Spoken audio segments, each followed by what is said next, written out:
La salle était silencieuse, mais ce silence était lourd de jugement. Un garçon d'à peine en était assis, tremblant, un pupitre dans le grand hall de l'école, un hall où les portraits des savants et des lauréats d'autrefois semblaient observer de leurs yeux sévères. Sa main serrait son stylo, aussi fort que ses jointures en devenaient blanches, et son front brillait de sueur. De l'autre côté de la salle, rangée après rangée de camarades restaient figés, chuchotant entre eux, leurs morts piquant plus douloureusement que n'importe quelle insulte prononcée à haute voix.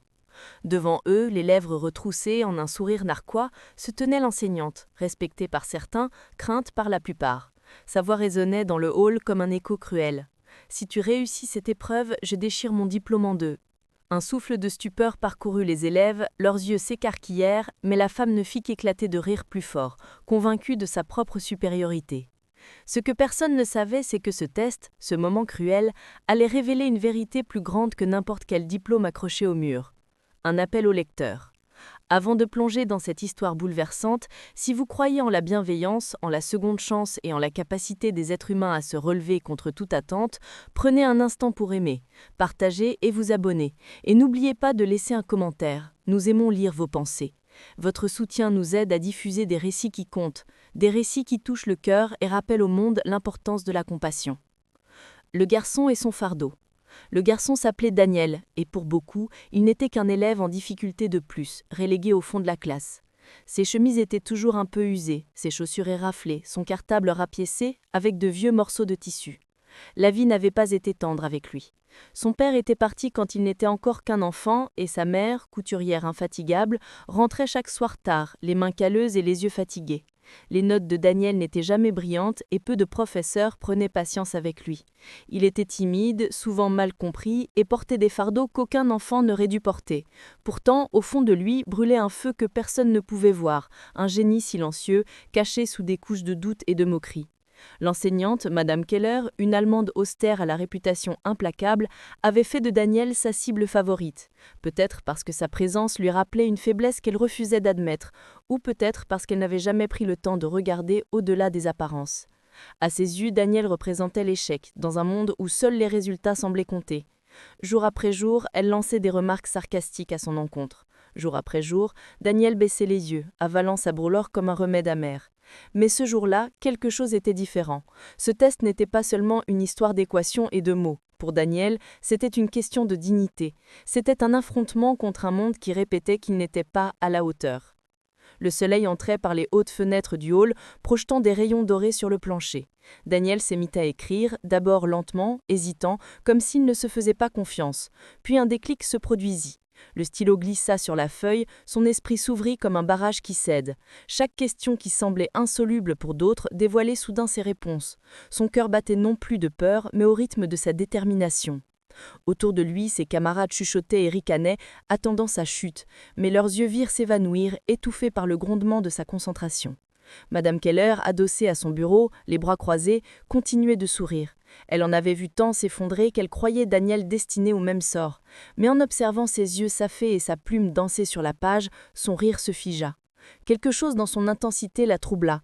Il n'était plus le garçon qu'elle avait ridiculisé. Il devenait autre chose, quelque chose d'incontestable. Les minutes s'écoulèrent, puis une heure entière. Lorsque la cloche finale retentit, Daniel posa son stylo d'une main tremblante. Sa copie était remplie, chaque espace blanc conquis, chaque problème affronté de front. De nouveau, le silence tomba dans le hall alors que Madame Keller ramassait les feuilles. Elle prit celle de Daniel, la parcourut rapidement, persuadée de trouver des erreurs. Mais ses yeux glissèrent de ligne en ligne et son sourire s'effaça. Elle relut plus lentement, puis encore une fois. Chaque réponse n'était pas seulement correcte, mais rédigée avec une clarté, une précision et une finesse bien au-delà de son âge. Un murmure parcourut la salle alors que le visage de Madame Keller pâlissait. Mes élèves se penchèrent en avant, devinant qu'il se passait quelque chose d'extraordinaire. Et alors, dans le calme doré de cet après-midi, Daniel releva la tête et croisa son regard d'un œil ferme qu'il n'avait jamais osé avant.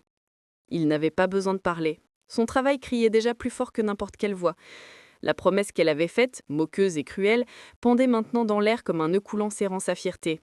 Elle avait dit qu'elle déchirerait son diplôme si Daniel réussissait. Or, il n'avait pas seulement réussi, il avait excellé. Pour la première fois, Madame Keller a senti la morsure de l'humilité. Le diplôme qui avait toujours été son bouclier ne semblait plus qu'une feuille fragile face à l'éclat du garçon qu'elle avait tant méprisé. Le moment inoubliable. Ce qui arriva ensuite, personne dans cette salle ne l'oublierait jamais. Madame Keller, la main tremblante, décrocha du mur où il reposait dans son cadre verni. Elle le fixa longtemps, comme si son orgueil livrait un duel acharné contre sa conscience. Puis, devant ses élèves, elle le déchira en deux. Le bruit du papier qui se rompait résonna plus fort que le tonnerre dans ce hall figé. Certains élèves poussèrent un cri, d'autres restaient cloués, bouche bée. Et Daniel, lui, ferma simplement les yeux. Une larme unique roula sur sa joue, non pas de tristesse, mais de victoire. À partir de ce jour, Daniel ne fut plus jamais le même. Il marcha plus droit, non pas parce qu'il cherchait la reconnaissance, mais parce qu'il s'était prouvé à lui-même qu'il avait de la valeur, que ses épreuves n'avaient pas le pouvoir de limiter ses rêves. La réaction de sa mère. Ce soir-là, lorsque sa mère entendit l'histoire, elle en a les larmes coulant sur son visage. Le monde avait peut-être sous-estimé son fils, mais il s'était taillé sa place grâce à la détermination, au courage et à une intelligence discrète. Quant à Madame Keller, l'événement l'avait profondément ébranlée. Pour la première fois de sa carrière, elle comprit que l'enseignement ne consistait pas à humilier les faiblesses, mais à cultiver les forces. Elle commença à voir Daniel autrement, et en changeant son regard sur lui, elle commença à changer elle-même. Alors, chers amis, si cette histoire a touché votre cœur, si vous croyez qu'aucun enfant ne devrait être haï pour ses difficultés et que chaque génie caché mérite une chance d'éclos, prenez un instant pour aimer, partager et vous abonner. Laissez-nous aussi un commentaire. Nous tenons vraiment à lire vos pensées sur le parcours de Daniel. Vous a-t-il ému? Vous a-t-il rappelé quelqu'un que vous connaissez? Quelqu'un qui se battu contre l'adversité?